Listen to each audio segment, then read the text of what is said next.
नमस्ते, कैसे हैं आप सभी लोग। आशा करता हूँ आप लोग बहुत ही ज्यादा अच्छे होंगे।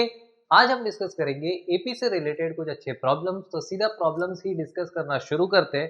देखो, पहला प्रॉब्लम बोल रहा है कि an AP consist of 50 terms of which third term is 12। Third term is 12 मतलब ए3 का वैल्यू 12 है and the last term is 106। AP 50 terms का है तो 50 टर्म्स में से लास्ट टर्म कौन सा होगा? 50th term. तो 50वां टर्म का वैल्यू दिया गया है 106। Find the 29th term. तो हमें अभी तक एक ही फॉर्मूला पता है कि an होता है a plus N minus one into d. ए3 का वैल्यू निकालते हैं। ए3 मतलब a प्लस एन के जगह 3 आएगा, 1 ऐसे ही रहेगा। d का वैल्यू पता नहीं, डी भी ऐसे ही रहेगा, 12 ऐसे लिख दिया। ए 50 का वैल्यू निकालते हैं। A plus 50 minus one into D का वैल्यू है 106। इसको सिंप्लीफाई करते हैं तो a प्लस टू डी का वैल्यू है 12 और एक काम करते हैं, इसको नीचे लिखता हूँ। a प्लस टू डी का वैल्यू है 12 और a प्लस 49d का वैल्यू है 106। अब एक काम करते हैं, दो लीनियर इक्वेशन आ गया, सब्ट्रैक्ट करते हैं तो देखते हैं क्या आएगा। a माइनस ए तो ज़ीरो बनेगा, 49 में से 2 निकाला 47d इक्वल आएगा कितने के? 49 ही है ना? हाँ, 49 और ये 2, 106 में से 12 निकाला 6 2 4 10 1 कितना? 10 1 9। तो d का वैल्यू क्या आएगा? d का वैल्यू आएगा 94 अपॉन 47। 47 1 जार, 47 2 जार, d का वैल्यू 2 आ गया। एक बार d मिल गया तो a भी मिल जाएगा। इस इक्वेशन में डाल दो। इस इक्वेशन में तो a plus two into D के जगह 2 12 होगा। उसके बाद a प्लस फोर होगा इक्वल 12 के। तो a का वैल्यू बन जाएगा 12 माइनस फोर यानी कि 8। a का वैल्यू बनेगा 12 minus four which is equal to 8। अब हमें a 29 चाहिए, मतलब a plus 29 minus one into d, मतलब a है 8 प्लस 28, d का वैल्यू है 2। 8 प्लस 16, 2 2 ज़ार 4, 56। ये कितना बनेगा? 64। तो 29th टर्म का क्या वैल्यू हुआ? 64। नेक्स्ट प्रॉब्लम में बोला है कि the 17th term of an AP exceeds its 10th term by 7। मतलब क्या? 17th term exceeds its 10th term by 7। 7 से ज़्यादा है। 17वां टर्म 10वें टर्म से 7 ज़्यादा है। Find the common difference. एक सेकंड में आंसर आएगा। देखो, a17 मतलब क्या? a plus 17, oh sorry, 17 minus one into d. हमें कॉमन डिफरेंस निकालना है, ठीक है। a10 मतलब a plus 10 minus one into d. अब ये a इधर आएगा तो a minus a zero cancel हो जाएगा। इधर बचेगा 16d equal to 7 plus 10 minus one 9d। ये इधर आएगा, बनेगा 7d इक्वल टू 7। कैसे? 16 माइनस 9 7 होता है, तो d का वैल्यू आ जाएगा 1। नेक्स्ट प्रॉब्लम बोल रहा है कि which term of the AP 3 15 27 39 3 15 27 39 will be 132 more than it's 54th term. कौन सा टर्म 132 ज़्यादा होगा उसके 54th टर्म से? ये दिया गया है, हमें n निकालना है। कैसे निकालेंगे? जैसे ही AP देते हैं दो चीज़ें मिल जाती है। a का वैल्यू होगा 3 जो कि पहला टर्म है, d का वैल्यू होगा 15 माइनस 3 मतलब कि 12। कैसे निकाला 12? ये माइनस ये कॉमन डिफरेंस। अब ए एन चाहिए, ए एन का फॉर्मूला n चाहिए अपने को। तो ए एन का फॉर्मूला है a plus N minus one into d. इसका वैल्यू है 132 plus a plus 54 minus one into d. ठीक है। अब ये a है, इधर भी a है, कैंसल हो जाएगा क्योंकि ये इधर a आएगा, a minus a zero, n ऐसे ही रहेगा, n माइनस वन। d का वैल्यू है 12 पता है अपने को। 132 प्लस ये होगा 53 इंटू 12। ठीक है। अब देखो, अब क्या कर सकते हैं? 132 प्लस ये कर देते, इसको एक अलग तरीके से भी कर सकते हैं। कैसे? एक काम करते हैं, इसको इधर लाते हैं, n minus one into 12 minus 53 into 12।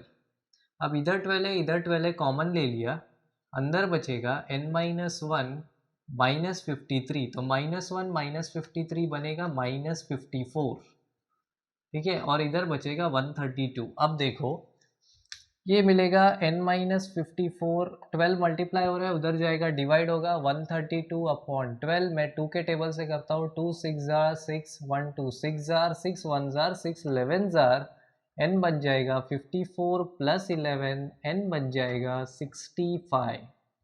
तो 65th टर्म एपी का क्या होगा, 132 ज्यादा होगा उसके 54th टर्म से। प्रॉब्लम में बोला है कि two APs have the same common difference, the difference between their 100th term is the difference between their 100th terms is 100, what is the difference between their 1000th term। मतलब दो AP है, एक AP है AP1 जिसका common difference अगर D1 है, और दूसरा एपी है जिसका AP2 जिसका कॉमन डिफरेंस D2 है, तो ये दिया है कि D1 का वैल्यू इक्वल है D2 के। हमें ये बोला है the difference between their 100th terms, मतलब इसका 100th टर्म अगर ये एपी को हम ए से बोल रहे हैं तो दूसरा एपी को टी से बोलते हैं, ठीक है। The difference between their 100th terms is 100, ठीक है। अब इसका पहला टर्म क्या होगा, ए प्लस 100 माइनस वन होगा 99, इसका वैल्यू होगा डी, ठीक है। ये पहले वाले एपी का हो गया। इसका पहला टर्म हम ले लेते हैं, अगर ये A1 है तो इसके पहले वाले टर्म को लेते हैं A2, क्योंकि ये अलग एपी का है ना, इसलिए इसका भी 99 इंटू डी इक्वल हो जाएगा 100 के। अब ब्रैकेट ओपन करेंगे, A1 plus 99D minus A2 minus 99D equal to 100। इधर D क्यों लिया मैंने, क्योंकि दोनों का कॉमन डिफरेंस, एक्चुअली इधर D1 D2 लेना है, पर D1 का वैल्यू D ले लेते हैं, चलो, क्योंकि ये दोनों इक्वल है, बोलते हैं ये दोनों इक्वल है D के, तो यहाँ D लिया तो यहाँ भी D ही आएगा, ठीक है। अब ये 99D ये 99D कट हो गया, बचेगा क्या, A1 माइनस A2 इक्वल आया 100 के।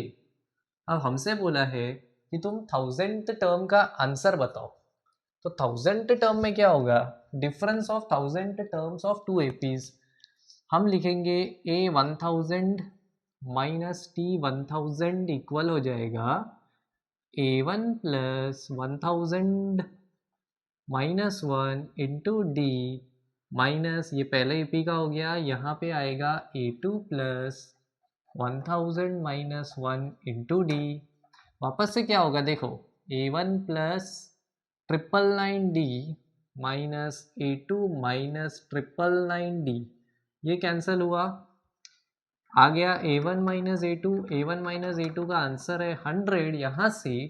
तो इनका जो 1000th टर्म का डिफरेंस होगा उसका वैल्यू आ जाएगा 100। नेक्स्ट प्रॉब्लम एक इंटरेस्टिंग प्रॉब्लम है, इसमें क्या बोला है, इसमें बोला है how many 3 digit numbers are divisible by 7। हमें 3 डिजिट नंबर्स बताने हैं जो डिविजिबल होंगे 7 से। इंटरेस्टिंग है, देखो पहला 3 डिजिट नंबर कौन सा होता है, 100। क्या 100 7 से डिविजिबल है, नहीं है। 101 देखो, 101 को 7 से डिवाइड किया, क्या आएगा, क्या आएगा आंसर, 7 1 जार 3 1 31, नहीं, रिमाइंडर आ जाएगा, तो ये भी डिविजिबल नहीं है।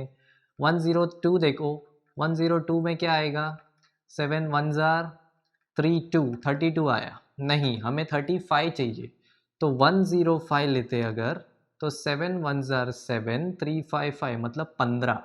तो अगर 100 से चालू करते हैं, 100 हमारा पहला 3 डिजिट नंबर होता है, तो 100 के बाद कौन सा पहला नंबर है जो 7 से डिवाइड हो रहा है, 105। अब देखो 105 7 से डिवाइड होता है, ठीक है। लास्ट 3 डिजिट नंबर कौन सा है, 999। 999 क्या 7 से डिवाइड होता है, चेक करते हैं, 7 1 जार 29 मतलब 4 जार 19, नहीं 7 से डिवाइड नहीं हुआ। 998 देखो, 7 1 जार 7, 2 9 4 जार 18, नहीं हुआ। यहाँ पे अगर 1 4 आएगा तो मज़ा आएगा, तो 994 लेते, 7 1 जार 7, 2 9 4 जार 28, 142, मतलब 142। तो लास्ट नंबर कौन सा हुआ जो 7 से डिवाइड होता है? 994। अब मज़े की बात क्या है? मज़े की बात यह है कि 105 के बाद जो नेक्स्ट नंबर 7 से डिवाइड होगा वो कैसे मिलेगा? इसमें 7 को ऐड करके, इसमें 7 ऐड करेंगे, नेक्स्ट नंबर हुआ 112, फिर 119, ऐसे चलेगा और ये एंड होगा 994 पे, क्योंकि हमें सिर्फ 3 डिजिट नंबर्स बताने हैं। ठीक है, तो ये क्या फॉर्म हो रहा है? ये एक एपी फॉर्म हो रहा है। कैसे? इन दोनों को सब्ट्रैक्ट किया तो कॉमन डिफरेंस 7 आ रहा है, और हमने इसमें 7 ऐड किया तो ही हमें ये पूरा एपी बन रहा है। ठीक है, तो ए का वैल्यू हमारे पास रेडी है, डी का वैल्यू भी रेडी है। क्या बताना है? नंबर ऑफ टर्म्स एन बताना है, क्योंकि हमें total number of 3 digit number चाहिए। सिंपल फॉर्मूला लगा दो। एक काम करते हैं, सेकेंड टर्म के लिए लेते हैं ए2, नहीं ए2 नहीं, हमें तो एन बताना है ना, तो ए एन ले लेते हैं। A N equal to A plus N minus one into D. A N मतलब अपना लास्ट टर्म हो गया, 994 का वैल्यू है 105 plus N minus one into d जो कि 7 है, ये इधर आएगा तो माइनस होगा और इधर दिखेगा इक्वल, तो 14 9, ये होगा 8। ठीक है, ये बराबर है 918, और ये होगा n माइनस वन इंटू 7। अब 7 इधर आ जाएगा तो ये बनेगा 889 upon 7 equal to n minus one. 7 one जार, 7 वन जार, 1 8 2 जार, 4 9 7 जार, n minus one equal to 127। 1 इधर आएगा तो प्लस 1, तो n का वैल्यू बन जाएगा 128। 128 मतलब क्या? ऐसे 128 नंबर है 100 से लेके 99 के बीच में जो 7 से डिवाइड होते हैं। ठीक है, नेक्स्ट प्रॉब्लम भी सिमिलर है, बस इसमें देखो क्या बोला है, how many multiples of 4 lie between 10 and 250। यहाँ पे 3 डिजिट 2 डिजिट ऐसा नहीं बोला है, हमें स्टार्टिंग नंबर बोला है, एंडिंग नंबर बोला है, और हमें बोला है कि इनके बीच में कौन से नंबर है जो 4 के मल्टीपल है। 4 के मल्टीपल है मतलब वो नंबर 4 से डिवाइड होते हैं, 10 और 250। सबसे पहले चेक करते हैं कि 10 क्या 4 से डिवाइड होता है? नहीं होता है। कौन सा नंबर 4 से डिवाइड होता है 10 के बाद? 12, इतना तो पता है। क्या 254 से डिवाइड होता है? देखते हैं, 6 जार 10, नहीं होता है। ठीक है, तो यहाँ पे अगर 250, ये कितना हो रहा है? 10, यहाँ पे अगर 20 आएगा तो काम हो जाएगा। एक काम करते हैं, एक नंबर कम किया, काम नहीं होगा, 248 देखते हैं, 248 हो जाएगा, 2 6 जार 2 जार बराबर। तो 250 के पहले 248 नंबर डिवाइड होता है। हमारा रेंज क्या था? 10 से लेकर 250। अब 12 से लेकर 248 तो इस रेंज में ही आते हैं ना, 10 और 250 तो नहीं हो रहे। सिंपल, ये हो गया। 12 के बाद कौन सा नंबर 4 से डिवाइड होगा? 16, फिर 20, और ये ऐसे ही चलता जाएगा। एपी बन गया, दिख रहा है कॉमन डिफरेंस का वैल्यू है 4, पहला टर्म है 12, हमें बताना है n, वही करेंगे डायरेक्ट। देखो 248 equal to A plus N minus one into d, ये इधर आएगा, 8 माइनस 2 6, 4 माइनस 1 3 2, फिर 12 नीचे आएगा डिनोमिनेटर में, ये दिखेगा, सॉरी 12 नहीं 4 आएगा नीचे, ये ऐसे दिखेगा इक्वल n माइनस वन के। अभी तक हम यही कर रहे थे।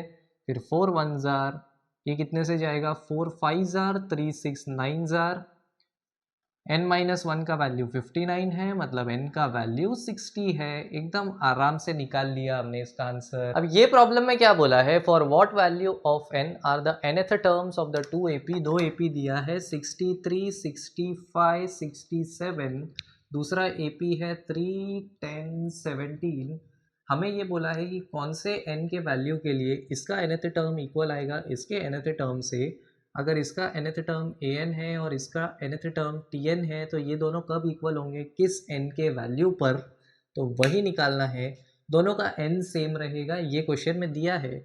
इस AP से a का वैल्यू आएगा 63, d का वैल्यू आएगा 2, कैसे? 65 माइनस 63 2। इस AP से a का वैल्यू 3 आएगा, d का वैल्यू 7 आएगा। ठीक है, डायरेक्टली दिख रहा है। अब फॉर्मूला लगा देंगे, a plus N minus one into d, यहाँ पे लिखता हूँ, ये a1 है तो d1 ले लो, इधर a2 ले लो, plus n minus one into d2। Second AP का है इसलिए 2 डाला है। ठीक है, a2 मतलब सेकेंड टर्म मत समझना, a1 मतलब 63 प्लस n तो दोनों का सेम है, d1 मतलब 2, a2 मतलब 3, प्लस n तो सेम है, सेम रहेगा, और ये 7, 3 इधर ले लो, ये 60 हो गया, ये पूरे को उधर भेजो, ये क्या मिलेगा n minus one into seven minus n minus one into two.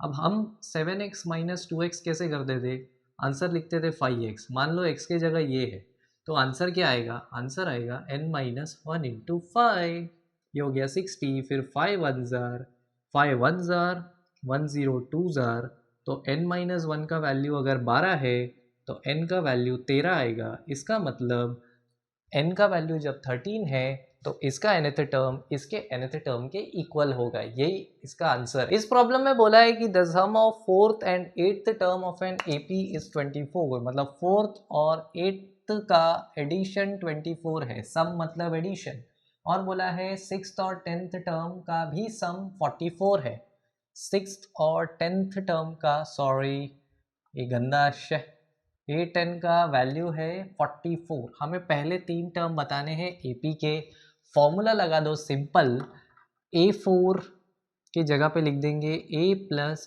4 minus one मतलब 3D, 8 की जगह लिख देंगे a प्लस 8 माइनस वन मतलब 7D, ये हो गया 24, एक इक्वेशन आ गया। 2a प्लस 10d का वैल्यू 24 है, अब यहाँ 2 है, 10 2 का मल्टीपल है, 24 भी 2 का मल्टीपल है, पूरे इक्वेशन को 2 से डिवाइड करो जैसे हम लीनियर इक्वेशंस में करते थे। क्या इक्वेशन आएगा, a plus 5d equals to 12, ये आ गया पहला लीनियर इक्वेशन। अब इसमें हम फॉर्मूला लगाते हैं, a plus 5d plus a plus 9d equal होगा 44 के, तो 2a plus 14d equal to 44, 2 14 44 सब 2 के मल्टीपल है, 2 से डिवाइड कर दो, क्या आएगा a plus 7d equals to 22, ये सेकेंड इक्वेशन है। अब क्या करेंगे, 2 माइनस वन मतलब सेकेंड इक्वेशन को पहले वाले से सब्ट्रैक्ट करेंगे, जैसे हम लीनियर इक्वेशंस के केस में करते थे, फटाफट आंसर आ जाएगा। क्या करना है, minus minus minus, a minus a 0, 7 minus 5 2, d equal to, ये आएगा 2 माइनस 2 0, 2 माइनस 1 1, तो d का वैल्यू आएगा 5। अगर d का वैल्यू 5 है तो a का वैल्यू आएगा 5 इंटू 5 25, 12 माइनस 25, a का वैल्यू आएगा -13। अब हमें पहले 5 टर्म बताने, तो पहला टर्म तो आ गया -13, फिर सेकंड वाला आएगा, इसमें 5 ऐड करो, सेकंड वाला आएगा, इसमें 5 ऐड किया तो -8, फिर 5 ऐड किया तो -3, तो पहले 3 टर्म हो गए -13, -8 और -3। अब नेक्स्ट एक वर्ड प्रॉब्लम है, क्या बोला है, शुभा Rao work in 1995 at an annual salary of 5,000 and received an increment of 200 each year. In which year did his income reach 7,000? 5,000 उसके साल की तनख्वाह थी, हर साल उसकी तनख्वाह कितने से बढ़ रही थी, 200 से। तो ये पहले साल की तनख्वाह है, अगले साल उसकी तनख्वाह होगी 5,200, फिर उसके बाद इसमें 200 ऐड होगा 5,400, और ये चलता जाएगा। तो ये क्या फॉर्म हो रहा है दोस्तों, ये एक एपी फॉर्म हो रहा है, क्लियरली दिख रहा है, जिसका डी है 200 और ए है 5,000। हमें ये बोला है कि कब, कौन से साल में उसका पगार हो जाएगा 7,000, तो कौन से साल में मतलब एन का वैल्यू निकालना है, और एनथ टर्म का वैल्यू दिया है 7,000, किस एन के वैल्यू पे 7,000 उसकी पगार होगी।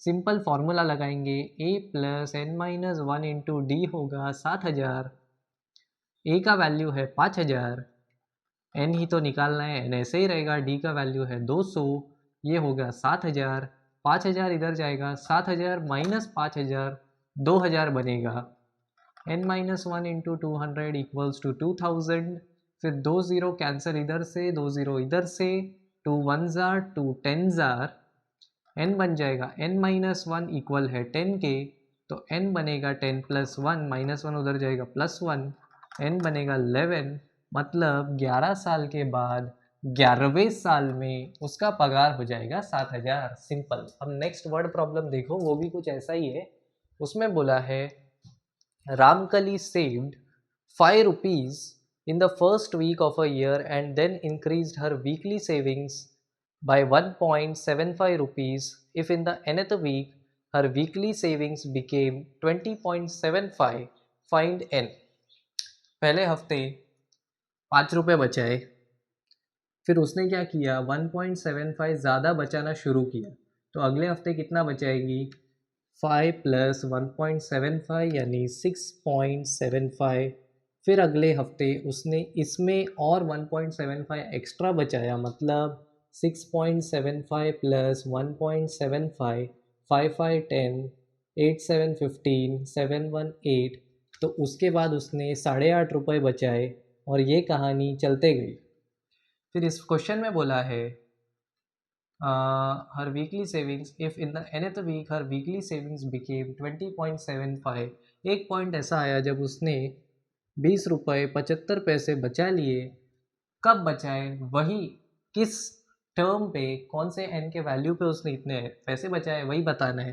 तो ये अगर इक्वल है ए एन के, देखो ये ए पी बनते जा रहे हैं क्योंकि 1.75 वो हर बार ऐड कर रही है उसके सेविंग्स में, ठीक है। तो पहला टर्म 5 है और डी का वैल्यू 1.75 है।